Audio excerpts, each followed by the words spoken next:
പത്രവാർത്തകൾ പ്രേക്ഷകരിലേക്ക് എത്തിക്കാൻ VS സനോജ് ഉണ്ട്. എനിക്കിപ്പം VS Sanoj, good morning. Good morning. ചിങ്ങമൊന്നൊക്കെ അല്ലേ, എന്തൊക്കെയാണ് പരിപാടികൾ? ഞാൻ അങ്ങോട്ട് ചോദിക്കാനിരിക്കുമ്പോൾ തുടക്കം തന്നെ ഇങ്ങോട്ടല്ലേ? അല്ല, നമ്മളിന്ന് ഞാനൊരു കാര്യം ചോദിക്കണം എന്ന് വിചാരിച്ചു. ഇന്നിപ്പം ഓണമൊക്കെ വരുമല്ലേ, അപ്പം കവിതയും പാട്ടൊന്നും ഇല്ലേ? രണ്ടുപേരി പാട്ടൊക്കെ സേതുവിനെ കൊണ്ട് പാടിപ്പിച്ചിട്ട് പ്രസ് സ്റ്റോപ്പ് തുടങ്ങിയാൽ ഇവിടെ ഹലോ മലയാളം കണ്ടിരിക്കുന്നവർക്ക് TV നിർത്തി പോകണം, നമ്മുടെ റേറ്റിംഗ് കുറയണം. രണ്ടുപേരി പാടിച്ചിട്ടേ പ്രസ് സ്റ്റോപ്പ് തുടങ്ങുമെന്നുള്ളതാണ് നമ്മുടെ ഒരു തീരുമാനം. ശരി, നമുക്കിപ്പോൾ പ്രസ് സ്റ്റോപ്പ് കഴിഞ്ഞിട്ട് പാടാം. അതാകുമ്പോഴത്തേക്കും ആളുകൾ വാർത്തയൊക്കെ കണ്ടതിന് ശേഷം അങ്ങ് പോകുമല്ലോ. ഇല്ലെങ്കിൽ ശ്യാമിലി ശശിധരനൊക്കെ സമ്മതിക്കില്ല, അതുകൊണ്ടാണ്. ശ്യാമിലി ശശിധരൻ്റെ പേര് പോലെ എന്നെ ട്രാപ്പിലാക്കാൻ നോക്കണ്ട, നമുക്ക് പത്രവാർത്തകൾ നോക്കാം. തീർച്ചയായിട്ടും നമ്മുടെ പ്രേക്ഷകർക്ക് ഒരു പുതുവർഷം, മലയാള മാസത്തിന് തുടക്കം, ആ രീതിയിൽ ഒരു പുതുവർഷം ആശംസിക്കുന്നു. ഒപ്പം പക്ഷേ നമുക്ക് ഒട്ടും സന്തോഷമില്ലാത്ത വാർത്തകളുടെ ദിവസം എന്ന് വേറെ തരത്തിൽ പറയാം. കാരണം കേരളത്തെ സംബന്ധിച്ചിടത്തോളം ഈ ഹൈവേകളിൽ നമ്മളിങ്ങനെ കുടുങ്ങിക്കിടക്കുന്ന അല്ലെങ്കിൽ റോഡ് ബ്ലോക്ക് ഒരു വലിയ പ്രശ്നമാണ്. പ്രത്യേകിച്ച് ഇപ്പം ഇനി ഓണത്തിൻ്റെ തിരക്ക് കൂടെ ആവുന്ന സമയം കൂടെ ആവുമ്പോഴേക്കും ദേശീയപാതകളിലെ ഈ തിരക്ക്, അതുപോലെ തന്നെ റോഡ് പണിയൊക്കെ ഭാഗമായിട്ടുള്ള പ്രശ്നങ്ങൾ, അത് ഹൈലൈറ്റ് ചെയ്ത ഒരു ദിവസം എന്ന് പറയാം. ചിങ്ങമൊന്ന് ആണെങ്കിലും മണ്ണുത്തി ഇടപ്പള്ളി ദേശീയപാതയിൽ ബന്ദ് യാത്ര എന്ന് മാതൃഭൂമി നൽകിയിരിക്കുന്നു. മിക്ക പത്രങ്ങളിലും ഒന്നാം പേജിൽ അതിൻ്റെ ആ ക്യൂവിൻ്റെ ഒരു വലിയ നിര തന്നെ കാണാം. അതാണ് ഇന്നത്തെ ഏറ്റവും പ്രധാനപ്പെട്ട വാർത്ത എന്ന് പറയാവുന്നത്. ഗതാഗതം സ്തംഭിച്ചത് 15 മണിക്കൂറിലേറെ, നിരത്തിൽ ജനം ബന്ദിയായി എന്നാണ് പറയുന്നത്. അതൊരു വലിയ പ്രശ്നമാണ്. മാത്രമല്ല, ഇത് നേരത്തെ തന്നെ ഇതുമായി ബന്ധപ്പെട്ട് നമ്മളടക്കം എല്ലാ ചാനലുകളും പത്രങ്ങളും എല്ലാം വാർത്ത ചെയ്തതാണ്.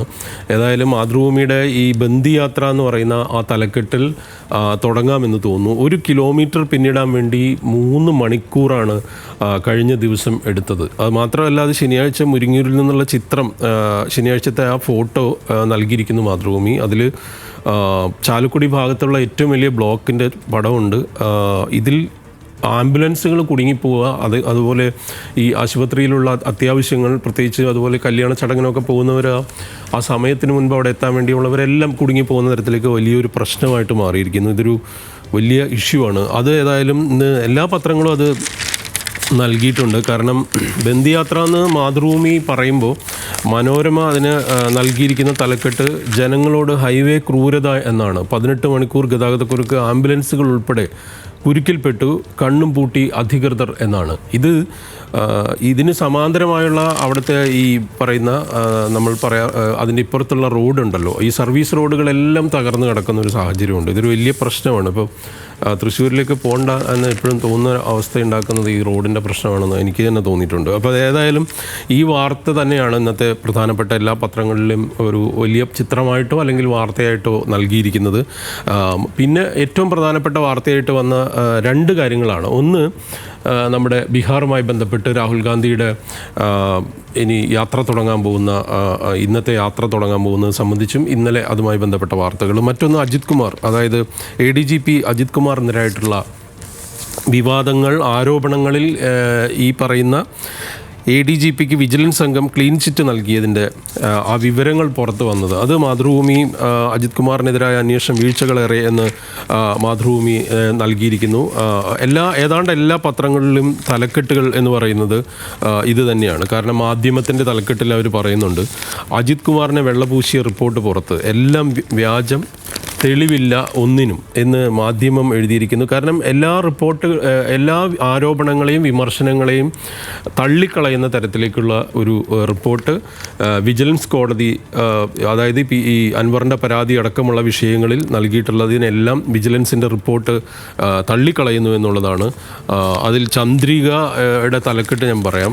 CM-ഉം ക്ലീനല്ല, അജിത് കുമാറിനെ വെളുപ്പിക്കാൻ ഇറങ്ങി മുഖ്യമന്ത്രിയും പ്രതിക്കൂട്ടിൽ, കോടതി തള്ളിയത് മുഖ്യമന്ത്രി അംഗീകാരം നൽകിയ റിപ്പോർട്ട്.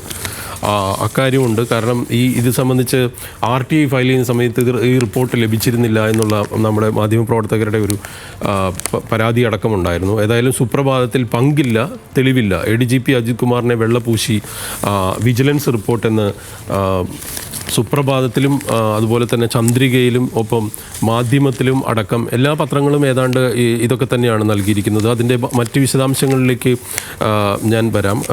പക്ഷേ അതേസമയം നമുക്ക് മാതൃഭൂമിയിലെയും മനോരമയിലെയും മറ്റ് ചില വാർത്തകൾ കൂടെ പറയേണ്ടതുണ്ട്. അതിൽ മാതൃഭൂമിയിലേക്ക് തിരിച്ചു വന്നാൽ മറ്റൊരു വാർത്ത എന്ന് പറയാവുന്നത് ഈ RSSുമായി ബന്ധപ്പെട്ട്, അതായത് ജനസംഖ്യാ ദൗത്യം, RSSൻ്റെ BJPയുടെ അജണ്ട എന്ന്. അതായത് കഴിഞ്ഞ ദിവസം നരേന്ദ്രമോദിയുടെ പ്രസംഗത്തിൽ പറഞ്ഞിട്ടുള്ള ഈ ഡെമോഗ്രഫിയുമായി ബന്ധപ്പെട്ട ഒരു കാര്യം പറഞ്ഞിരുന്നു.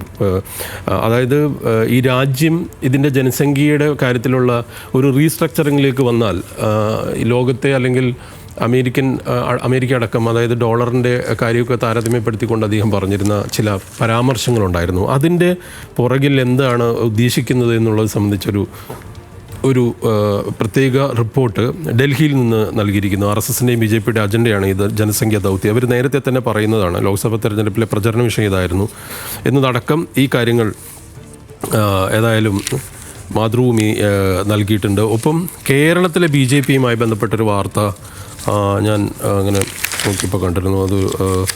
അതായത് കേരളത്തിലെ BJP നേതൃത്വം സംബന്ധിച്ച് ചില പ്രശ്നങ്ങൾ ഉണ്ടാവുകയും അത് സംബന്ധിച്ച് ചില വിവാദങ്ങൾ ഉടലെടുക്കുകയും ചെയ്തത് നമുക്ക് നേരത്തെ അറിയാം. കാരണം അവരുടെ പുനഃസംഘടനയുമായി ബന്ധപ്പെട്ടൊരു വാർത്തയായിരുന്നു. ആ വാർത്തയുടെ ഒരു വിശദാംശം കൂടെ ഏതായാലും നൽകിയിട്ടുണ്ട്. അതിൽ കോർ കമ്മിറ്റിയിൽ, BJPയുടെ കോർ കമ്മിറ്റിയിൽ പരസ്യപ്പോര് എന്നുള്ള എട്ടാം പേജിൽ മാതൃഭൂമി നൽകിയിരിക്കുന്ന ഒരു വാർത്തയാണ്. അതിൽ കുമ്മനത്തെ വേദിയിലിരുത്തി സംസ്ഥാന നേതൃത്വത്തിന് KS രാധാകൃഷ്ണൻ്റെ വിമർശനം.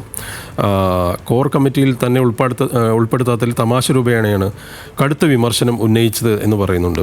ഏതായാലും BJPയുമായി ബന്ധപ്പെട്ടും RSSുമായി ബന്ധപ്പെട്ടും ഈ രണ്ട് വാർത്തകൾക്ക് ഒരു പ്രാധാന്യം മാതൃഭൂമി നൽകിയിരിക്കുന്നു. ഒപ്പം അവസാനത്തെ പേജിൽ, അതായത് 14-ാം പേജിൽ ഹൈഡ്രജൻ തീവണ്ടി സജ്ജം, പരീക്ഷണ ഓട്ടം ഉടൻ. അത് രാജ്യത്തെ ആദ്യത്തെ ഹൈഡ്രജൻ തീവണ്ടി പെരമ്പൂർ ഇൻ്റഗ്രൽ കോച്ച് ഫാക്ടറിയിൽ നിർമ്മാണം പൂർത്തിയായി എന്നുള്ള ഒരു വാർത്ത. അതൊരു സാങ്കേതികമായിട്ടും മറ്റും രാജ്യത്തിൻ്റെ വികസനം സംബന്ധിച്ചൊക്കെയുള്ള വളരെ പ്രധാനപ്പെട്ട ഒരു കാര്യം. മറ്റൊന്ന് കൗതുകമുള്ളൊരു വാർത്ത എന്ന രീതിയിൽ അതിനെ കാണേണ്ടി വരും.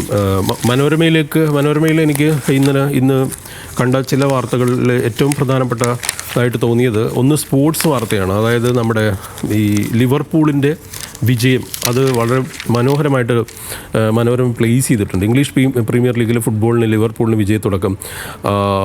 അതായത്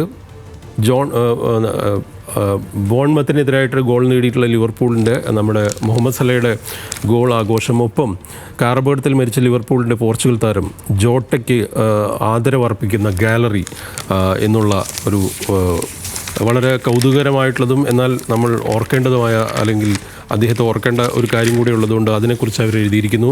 1-ാം പേജിൽ ഇന്നത്തെ ഈ ചിങ്ങം, നമ്മൾ നേരത്തെ സേതു ഒക്കെ സംസാരിച്ചതാണ്. അതായത് ചിങ്ങം 1 മലയാളത്തിന് പുതുവർഷവും പുതുനൂറ്റാണ്ടും എന്നുള്ളതിൽ മനോരമ പറയുന്നുണ്ട്. കൊല്ലവർഷത്തിലെ പുതിയ നൂറ്റാണ്ടിൻ്റെ തുടക്കം, വഴി മാറുന്നത് ഒരു നൂറ്റാണ്ടാണ്. കാരണം ഒരു നൂറ്റാണ്ടിൻ്റെ കൂടെ പിറവി എന്ന രീതിയിലാണ് അതിനെ അവതരിപ്പിച്ചിരിക്കുന്നത്. ഒപ്പം ഇതുമായി ബന്ധപ്പെട്ടുള്ളൊരു പ്രധാനപ്പെട്ട വാർത്ത എന്ന് പറയുന്നത് ഉൾപേജിൽ ഇത് നമ്മുടെ അജിത് കുമാറിൻ്റെ വാർത്തയുമായി ബന്ധപ്പെട്ടാണ്. അതായത് ഏതൊക്കെ തരത്തിലുള്ള വിമർശനങ്ങൾ വന്നു, ഫ്ലാറ്റ് മുതൽ തേക്ക് മുതൽ ഫ്ലാറ്റ് വരെ എല്ലാറ്റിലും ക്ലീൻ എന്നാണ്. 5 ആരോപണങ്ങളിലും തെളിവില്ലെന്ന് വിജിലൻസ് റിപ്പോർട്ടുണ്ട്. അൻവറിൻ്റെ ആരോപണം ഉണ്ടായിരുന്നു, തേക്ക് മുറിയുമായി ബന്ധപ്പെട്ടൊക്കെ പ്രശ്നങ്ങളുണ്ടായിരുന്നു. ഏതായാലും അതിൻ്റെ വിശദാംശങ്ങളെല്ലാം തന്നെ നൽകിയിട്ടുണ്ട്. ഒപ്പം രാഹുലിൻ്റെ വോട്ടധികാർ യാത്രയെ സംബന്ധിക്കുന്ന വാർത്ത, ഒപ്പം ട്രംപ് പുടിൻ കൂടിക്കാഴ്ച, ഈ വാർത്തകൾക്ക് ഏറ്റവും പ്രാധാന്യം നൽകി. ഞാൻ ആ ട്രംപ് കൂടിക്കാഴ്ചയുടെ കാര്യത്തിലേക്ക് വന്നാൽ ഹിന്ദുവിലേക്ക് പോയാൽ അതിൻ്റെ വിശദാംശങ്ങളുണ്ട്. കാരണം ഹിന്ദുവിൻ്റെ 1-ാം പേജിൽ ഇത് സംബന്ധിച്ച് ഇന്നലെ നടന്നിട്ടുള്ള അലാസ്കയിലെ ഉച്ചകോടിയുമായി ബന്ധപ്പെട്ട് ട്രംപ് ഡ്രോപ്സ് സീസ്ഫയർ ഡിമാൻഡ്, അതായത് അതിൽ കൃത്യമായി അദ്ദേഹം പറഞ്ഞു വയ്ക്കുന്ന കാര്യം വളരെ വിശദമായി തന്നെ ഹിന്ദു നൽകിയിരിക്കുന്നു. There is no deal on the Ukraine war until there is a deal എന്നാണ്. അടുത്ത ഈ പറയുന്ന ഇനി സെലൻസ്കിയുമായുള്ള ഇപ്പോൾ നടത്തിയിട്ടുള്ള കാര്യങ്ങൾ, കമ്മ്യൂണിക്കേഷന് ശേഷം ഇത് സംബന്ധിച്ച് സീസ്ഫയർ സംബന്ധിച്ചൊരു തീരുമാനം പ്രഖ്യാപിക്കുന്നവരേക്ക് ഒരു ഡീലിന് വേണ്ടിയുള്ള ശ്രമം നടത്തുന്നുണ്ട്. പക്ഷേ അങ്ങനെ ഒരു ഡീലിൽ എത്തിയിട്ടില്ല എന്ന് ഇന്നലെ ട്രംപ് പറഞ്ഞതിനെക്കുറിച്ച് വളരെ വിശദമായി തന്നെ ഏതായാലും ഹിന്ദു നൽകിയിരിക്കുന്നു. ആ വാർത്തയ്ക്ക് വലിയ പ്രാധാന്യമുണ്ട്. ഒപ്പം ഗവർണർ, ഫെഡറൽ സംവിധാനവുമായി ബന്ധപ്പെട്ട വിഷയത്തിൽ ഗവർണറെ ഒരു വളരെ എലീനേറ്റഡ് ആയിട്ടുള്ള മറ്റൊരു പുറത്തുനിന്നുള്ള ഒരാളായിട്ട്, ഒരു വരത്തനായിട്ട് ഗവർണറെ കാണേണ്ടതില്ല എന്ന് സുപ്രീം കോടതിയിൽ സംസ്ഥാന സർക്കാർ ക്ഷമിക്കണം, കേന്ദ്ര സർക്കാർ നൽകിയിരിക്കുന്ന മറുപടിയിൽ സുപ്രീം കോടതിയിൽ അവർ പറഞ്ഞിരിക്കുന്നു, ഈ ഗവർണറെ ട്രീറ്റ് ചെയ്യേണ്ടത് ഇങ്ങനെയല്ല, ഈ ഗവർണർ എന്ന് പറയുന്നത് ഒരു അലീനേറ്റ് ചെയ്യപ്പെടേണ്ട ഒരാളല്ല എന്നുള്ള ഒരു കാര്യം കൂടെ ഏതായാലും നൽകിയിരിക്കുന്നു. ഒപ്പം ഈ നമ്മൾ നിലവിൽ ഇപ്പോൾ ബീഹാറിലെ രാഷ്ട്രീയം, ബീഹാറിലെ റോൾ റിവിഷനും അടക്കമുള്ള എല്ലാ പ്രശ്നത്തിലും ഇപ്പോൾ നടക്കുന്ന SIRമായി ബന്ധപ്പെട്ട് വലിയ രാഷ്ട്രീയ വിവാദം നടക്കുകയും രാഹുൽ അതിൻ്റെ വലിയ രീതിയിൽ ബീഹാറിൽ യാത്ര ഇന്ന് തുടങ്ങാനിരിക്കുകയും ചെയ്യുന്ന സമയത്ത് എങ്ങനെയാണ് ഈ ഡോക്യുമെൻറ്റിൽ ആളുകൾ ഈ ഡോക്യുമെൻ്റ് ഡെഫിസിറ്റ് എങ്ങനെയാണ് ഉണ്ടാകുന്നത്? അതായത് ഈ ആധാറിന് അവസാന ഘട്ടത്തിലാണ് ഇതിൻ്റെ പ്രധാനപ്പെട്ട രേഖയായിട്ട് ഉയർത്തുന്നത് അല്ലെങ്കിൽ അവതരിപ്പിക്കുന്നത്. പക്ഷേ ഏറ്റവും കൂടുതൽ ആളുകൾക്ക് ഉള്ളത് ആധാറാണ്. ഇവർ ഈ പറഞ്ഞിരുന്ന മെൻഷൻഡ് ഡോക്യുമെൻറ്റ്സ് എന്ന് പറയുന്നതിൽ പലതും ആളുകൾക്ക്, സാധാരണക്കാരായിട്ടുള്ള ജനങ്ങൾക്ക് ലഭ്യമായിരുന്നില്ല, അവരുടെ കയ്യിലില്ലാത്തതായിരുന്നു. അതിൻ്റെ കൃത്യമായ വിശദാംശങ്ങളെല്ലാം തന്നെ ഹിന്ദു ഇന്ന് അവരുടെ 9-ാം പേജിൽ നൽകിയിട്ടുണ്ട്. അത് വളരെ സവിസ്തരമായി തന്നെ നൽകിയിരിക്കുന്നു. അത് വളരെ പ്രധാനപ്പെട്ടതുമാണ്. കാരണം ഇത് സംബന്ധിച്ചുള്ള ആശയക്കുഴപ്പങ്ങൾ പരിഹരിക്കാനുള്ളൊരു വാർത്ത എന്ന രീതിയിൽ കൂടെ ഏതായാലും ഇതിനെ കാണേണ്ടി വരും. ദേശാഭിമാനിയിലേക്ക് വന്ന ഇന്ന് 1-ാം പേജിൽ CPMൻ്റെ പോളിറ്റ് ബ്യൂറോ ജനറൽ സെക്രട്ടറി ആയിട്ടുള്ള MA ബേബി ആന്ധ്രാപ്രദേശിലെ രാജമന്ത്രിയിലെ വിമാനത്താവളത്തിൽ ആദിവാസി പ്രതിനിധികൾ തലപ്പാവ് അണിയിച്ച് സ്വീകരിച്ച വാർത്തയുണ്ട്. അതിൻ്റെ ഒരു പടം, ഒരു കൗതുകമുള്ള ഒരു ചിത്രം എന്ന് പറയാം. ആ ചിത്രം ഏതായാലും നൽകിയിരിക്കുന്നു. മറ്റൊന്ന്, രാഹുൽ ഗാന്ധിയുടെ യാത്രയ്ക്ക് ദേശാഭിമാനി വലിയ പ്രാധാന്യം നൽകിയിരിക്കുന്നു. ബീഹാറിൽ നിലപാട് കടുപ്പിച്ച് ഇന്ത്യ കൂട്ടായ്മ വോട്ടധികാർ യാത്ര ഇന്നു മുതൽ എന്നും. ഈ വിവാദങ്ങൾക്കിടെ തെരഞ്ഞെടുപ്പ് കമ്മീഷൻ്റെ വാർത്താ സമ്മേളനം ഉണ്ട് എന്നുള്ളതും. മറ്റ് ഒരു കാര്യം നിലവിൽ പറഞ്ഞിരിക്കുന്നത്, ഈ എന്തെങ്കിലും അലിഗേഷൻ അല്ലെങ്കിൽ എന്തെങ്കിലും ഇത് സംബന്ധിച്ച അനോമലീസ് ഉണ്ടെങ്കിൽ അതിൽ നിങ്ങൾ നേരത്തെ ശ്രദ്ധയിൽപ്പെടുത്തണമായിരുന്നു എന്നാണ് തെരഞ്ഞെടുപ്പ് കമ്മീഷൻ പറയുന്നത്. അത്തരത്തിലുള്ളൊരു സാഹചര്യം ജനിപ്പിക്കാവുന്ന തരത്തിലേക്ക് കാര്യങ്ങൾ കൊണ്ടുപോയതിന് ശേഷം പരാതിപ്പെടണമായിരുന്നു എന്നുള്ള നിലപാട് എടുക്കുന്നു എന്നുള്ളതാണ് അതിനകത്തെ പ്രശ്നം. കാരണം നമ്മൾ നേരത്തെ തന്നെ പറഞ്ഞു, 65 ലക്ഷം വോട്ടർമാർ ഒഴിവാക്കപ്പെടുകയും അതിൻ്റെ അവസാനത്തെ ഈ റിവിഷനും കൂടെ പൂർത്തിയായി 30-ന് പുതിയ അന്തിമ പട്ടിക വരുമ്പോൾ ഏതാണ്ട് 1 കോടിയിലധികം പേർ പോവും. അവരുടെ മൊത്തത്തിൽ ആരൊക്കെയാണ് ഒഴിവാക്കപ്പെട്ടതെന്നുള്ള ലിസ്റ്റില്ലാതെ എങ്ങനെയാണ് അത് സംബന്ധിച്ച പരാതിയിലേക്ക് പോവുക എന്നുള്ളതാണ് ഇന്ത്യ സഖ്യം പറയുന്നത്. ഏതായാലും അത് സംബന്ധിച്ച് രാഹുലിൻ്റെ വലിയ രീതിയിലുള്ളൊരു ക്യാമ്പയിൻ യാത്ര, ഇന്ത്യ സഖ്യത്തിൻ്റെ ഒരു വലിയ രാഷ്ട്രീയ പോരാട്ടത്തിൻ്റെ ഭാഗമായുള്ളൊരു സമരം ഇന്ന് ആരംഭിക്കുന്നു എന്ന് തന്നെ പറയാം. ദേശാഭിമാനിയുടെ സ്പോർട്സ് പേജിലെ ഒരു വാർത്തയിലേക്കും കൂടെ വരാം. 6 മലയാളികൾ സാധ്യതാ ടീമിൽ എന്ന് പറഞ്ഞുകൊണ്ട് കാഫ നേഷൻസ് കപ്പ് ഫുട്ബോളിലേക്ക്, അതായത് പുതിയ കോച്ച് ഖാലിദ് ജമീൽ സാധ്യത പട്ടിക ഉണ്ടാക്കിയിരിക്കുന്നു. അതിലേതായാലും സുനിൽ ഛേത്രി ഇല്ല എന്നുള്ള വാർത്തയും നൽകിയിട്ടുണ്ട്.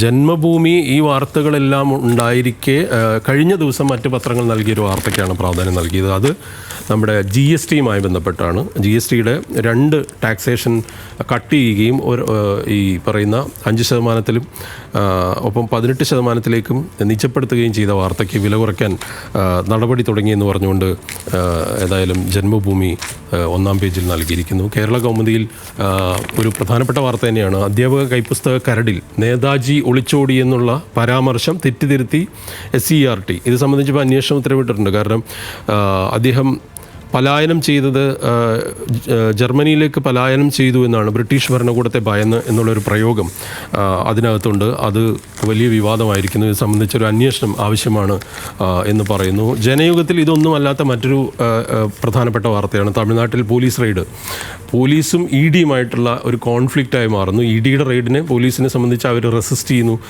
MLA ഹോസ്റ്റലിൽ അതിക്രമിച്ച് കയറിയ ED ഉദ്യോഗസ്ഥർക്കെതിരെ പോലീസ് കേസെടുത്തു എന്നുള്ള വളരെ പ്രധാനപ്പെട്ട ഒരു വാർത്തയും അത് സംബന്ധിച്ചൊരു അനാലിസിസ് നൽകിയിരിക്കുന്നത്. ഞാൻ ഒറ്റ വാർത്തയിലേക്ക് കൂടെ പോയിക്കൊണ്ട് നമുക്ക് ഇത് അവസാനിപ്പിക്കാൻ തോന്നുന്നു. അത് നമ്മൾ കഴിഞ്ഞ ദിവസം നൽകിയതാണ്. NCERTയുടെ മൊഡ്യൂളിൽ ഈ പാർട്ടീഷൻ്റെ ഇന്ത്യ വിഭജനത്തിൻ്റെ ഉത്തരവാദി, അതിൻ്റെ കുറ്റവാളികൾ എന്നുള്ള കൾപ്രിറ്റ്സ് എന്നുള്ളൊരു പ്രയോഗം കൂടെയുണ്ട്. NCERTയുടെ കൈപ്പുസ്തകത്തിൽ അവർ നൽകിയിരിക്കുന്നത്. കോൺഗ്രസിനെ അക്യൂസ് ചെയ്യുന്നു, നെഹ്റുവിനെ അക്യൂസ് ചെയ്യുന്നു, മൗണ്ട് ബാറ്റനും ജിന്നയും കോൺഗ്രസുമാണ് എന്ന് NCERTയുടെ സിലബസിൻ്റെ പഠന സഹായിയിൽ ഉൾപ്പെടുത്തിയിരിക്കുന്ന വാർത്ത ഏതായാലും ഇന്ത്യൻ എക്സ്പ്രസ് നൽകിയിരിക്കുന്നു. ഇങ്ങനെ വിവിധങ്ങളായ വാർത്തകളുടെയും ഒക്കെ ദിവസമാണ്. മഴയുണ്ട്. ഒപ്പം നമ്മൾ ഈ പറയുന്ന പോലെ ഗതാഗതക്കുരുക്കിൽ കൂടുതൽ ആളുകൾ കുടുങ്ങാതിരിക്കട്ടെ എന്ന് പറയാം. പിന്നെ കുറച്ച് കഴിയുമ്പം സേതു ഓണത്തെ സംബന്ധിക്കുന്ന പാട്ടോ കവിതയൊക്കെ ചൊല്ലും ഞാൻ പ്രതീക്ഷിക്കുന്നു. ഏതായാലും നമ്മുടെ പ്രേക്ഷകർക്കൊരിക്കൽ കൂടെ ആശംസകൾ നേരുന്നു. സേതു. ഓക്കെ VS അനുജ്, ശരി. അപ്പോൾ ചിങ്ങ വന്നിട്ട് എന്താണ് പരിപാടി? ഇവിടെ തന്നെയുണ്ട്. ഉണ്ടാകണം. ഓക്കെ, ശരി. അപ്പോൾ ഓക്കെ ഓക്കെ